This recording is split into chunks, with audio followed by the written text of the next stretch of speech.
బ్రహ్మోస్మి. గురుజీ, ముందుగా ఈరోజు ఏం తెలియజేయబోతున్నారు? శ్రీ గురుభ్యో నమః. హరి ఓం. గురు బ్రహ్మ గురు విష్ణు గురుదేవో మహేశ్వర గురు సాక్షాత్ పరబ్రహ్మ తస్మై శ్రీ గురువే నమః. గురువే సర్వలోకానాం విషజే భవరోగిణాం నితయే సర్వవిద్యానాం దక్షిణామూర్తయే నమః. ఆదిశేషాయ నమస్తుభ్యం అనంతఫలదాయకం. నమో అస్తి పద్మనాభాయ నాగానాం పతయే నమః. సర్వేభ్యో మహాజనభ్యో మాతృపితృదేవతభ్యో ఆచార్యదేవతభ్యో నమో నమః. హరి ఓం. శ్రీ దుర్ముఖి నామ సంవత్సర దక్షిణాయన శరదృతో కార్తీక మాస కృష్ణపక్ష పంచమి ఆరిద్ర తదుపరి పునర్వాసు చతుర్థి తదుపరి పంచమి సాయంత్రం పునర్వాసు నక్షత్రం ఉంటుంది. ఈరోజు శుక్రవారం, చాలా విశేషమైన రోజు. ఈరోజు మంచి యోగక్షేమంతో కార్యక్రమం ఇదవుతుంది. అంతేకాకుండా ఈరోజు కూడా మనం చాలా విచారాలు మాట్లాడుకోవాలి. ఇందులో ఒక శుభవార్త ఏంటంటే, మనము రేపు సాయంత్రం నవీ ముంబైలో మన తెలుగువారి కోసం విశేషంగా ఈ కార్తీక మాస ప్రయుక్తంగా రుద్రాభిషేకం చేస్తున్నాము. మీరందరూ ఆహ్వానితులే. అడ్రస్ ఒకసారి కరెక్ట్గా రాసుకోండి. NMMC ground or maidan, MMC maidan, sector 20, Kopar కెరెన్,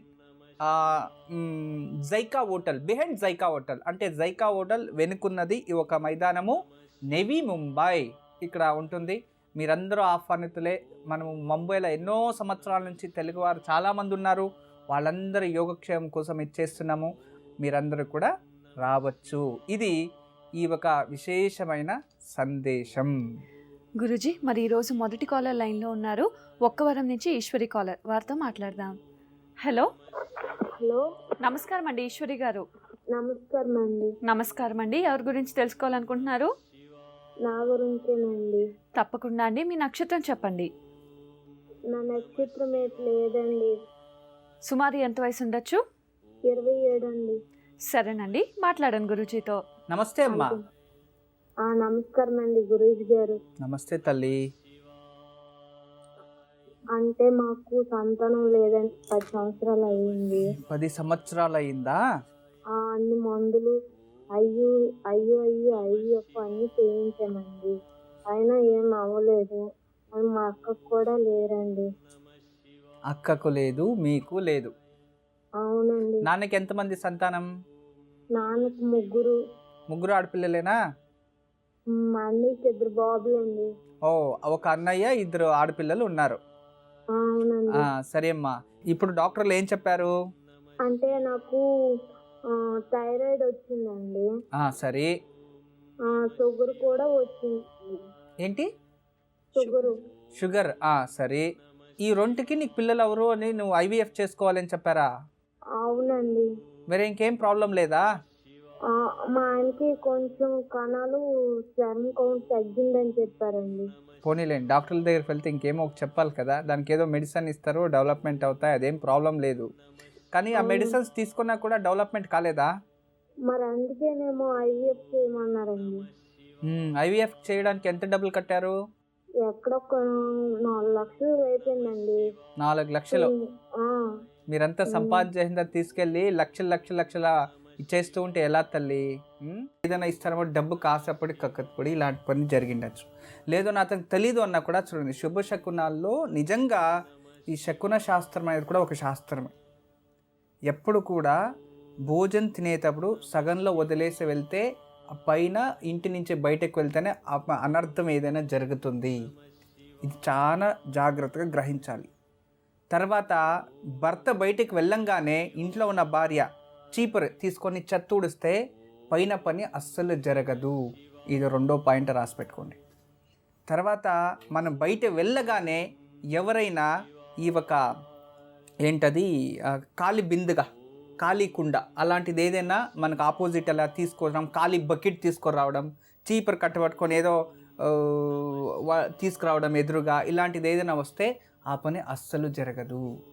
తర్వాత అదే ఎవరైనా సన్యాసి అంటే వివాహం కాని వారు, కాషాయ వస్త్రం ధరించిన వారు మనం బయట వెళ్ళంగానే ఎవరైనా అడ్డొస్తే ఆ వెళ్ళిన పని అసలు జరగదు. అర్థమైందా? ఇవన్నీ ఈ ఒక శకున శాస్త్రం చెప్తుంది. అదే నిజంగా మనం బయటికి వెళ్ళేటప్పుడు ఒక గోవు తన పాప పాలు తాగుతూ ఉండాలి.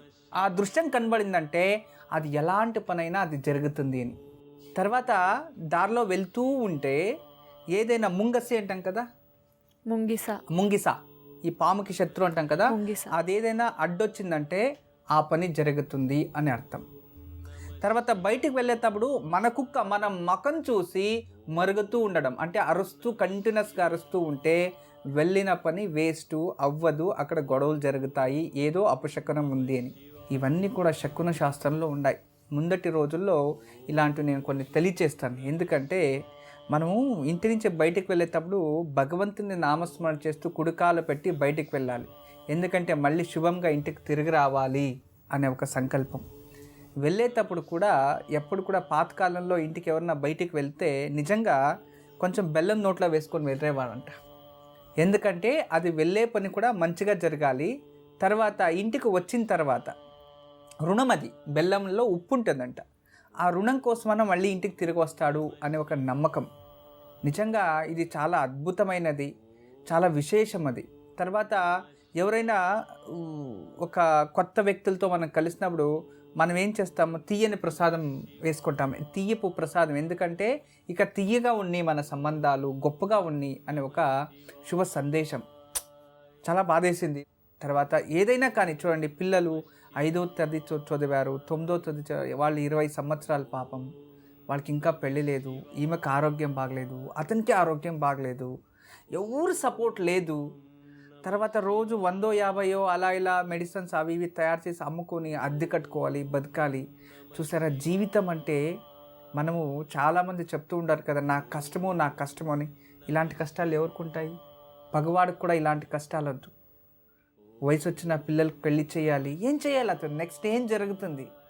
అవును కదా, దీన్ని అంతా ఆలోచిస్తే చాలా బాధిస్తుంది ఒక్కోసారి. అంటే ప్రపంచము ఎందుకు ఇలా జరిగిపోతుంది, ఎకనామికల్ ఎందుకు ఇలా అవుతుంది, ఇవన్నీ ఆలోచిస్తే మనిషి తత్వమే ఇలా ఉంటుంది అనిపిస్తుంది ఒక్కోసారి. ఎందుకంటే జీవితంలో ఒక మంచి చెడిపోతున్నారు అంటే అతన్ని సహాయం చేసి పైకి లాగదాము అనేవాళ్ళు చాలా తక్కువ. జీవితంలో ఒక మనిషి అయిన తర్వాత ఒక మానవీయత దృష్టి ఉండాలి. ఇప్పుడు ఇంతమంది వాళ్ళని అడుగుతున్నారు, నీ భర్త ఇలా మంచోడు కదమ్మా, ఎందుకు ఇలా చేశారు అంటే ఆమె సిగ్గుతో నేను చెప్పలేకపోతున్నాను అంటుంది. అంటే ఆమెకు వేదన ఆమెకి తెలుస్తుంది. ఇలాంటి వాళ్ళు ఎంతోమంది ఉన్నారు. మీరందరూ చేస్తూ ఉంటారు కదా కొన్ని విచారాలు. ఇక్కడి నుంచి మనము ఎన్నెన్నో వేలలు ఖర్చు పెట్టుకొని ఎక్కడెక్కడో వెళ్తాం, ఏదేదో చేస్తూ ఉంటాం. నిజంగా ఇలాంటి కుటుంబాలను మనం ఆగుకుంటే అదొక పెద్ద పుణ్యం. అది ఎంతోమందికి ఆడపిల్లలు ఉండరు, కన్యాదానం చేయాలి, ఏమేమో చేస్తూ ఉంటారు. మీరు ఎక్కడెక్కడో వెళ్తారు. ఏదైనా మనం ఒక పుట్టినరోజు లేదా ఇంకొక రోజులో వెళ్ళి మనం ఏదేదో చేస్తూ ఉంటాం. ఒక చూపించుకోవడానికి ఒక హోటల్ బుక్ చేస్తాం, మన వాళ్ళంతా 1000 మంది పిలిపిస్తాము, అక్కడ ఏదో చేస్తాం. తర్వాత ఒక్కొక్కరికి భోజనము, గిఫ్ట్లు అవి ఇవి ప్రజెంట్ చేస్తాం. మీరేమైనా చేసుకోండి, అది మీ డబ్బు, మీ ఇష్టం. కానీ ఇలాంటి విచారాలు వచ్చినప్పుడు అందులో ఒక 10% లేదు అంటే ఒక 10 మంది కలిసి ఆ అమ్మాయికి ఒక పెళ్లి చేయొచ్చు, మనం ఒక కన్యాదానం చేయొచ్చు. నిజంగా ఇలాంటి దానికి మనం సహాయం చేస్తే భగవంతుడు ఎక్కడో మనం కాపాడుతూ ఉంటాడు. కొన్నిసార్లు చెప్తాడు, దేవుడి దగ్గర ఎప్పుడు ఏది పుష్పం వేసామో, ఎప్పుడు ఏది కోరుకున్నామో ఇలా అయింది అని. నిజంగా అలాంటి వాళ్ళకి సహాయపడితే మన కర్మ ఎంతో తగ్గిపోతుంది. నిజంగా ఒక మానవీయత గుణం అనేది ఉంటే మీరు ఇలాంటి వాళ్ళకి చేయివేయండి. ప్రతి ఒక్క మనిషి మనకింత కష్టం, మనకన్నా కష్టంలో ఉండేవాళ్ళు ఎంతోమంది ఉన్నారు.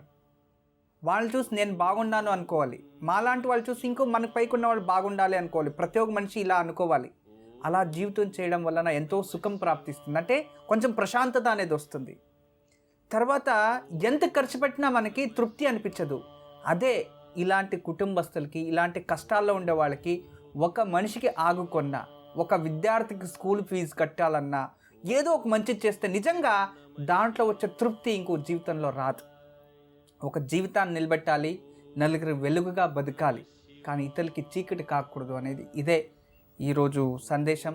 అంటే నిజంగా వాళ్ళు చెప్పినందుకు చాలా బాధేసి నేను మీకు చెప్తున్నాను. మీ చుట్టుపక్కల వాళ్ళు ఎవరైనా ఉంటే ఇలాంటి వాళ్ళకి చాలామంది ఉన్నారు ప్రపంచమంతా. అయినంత వరకు మనము వాళ్ళకి సహాయస్తం చేద్దాం, నలుగురికి వెలుగుగా ఉందాం.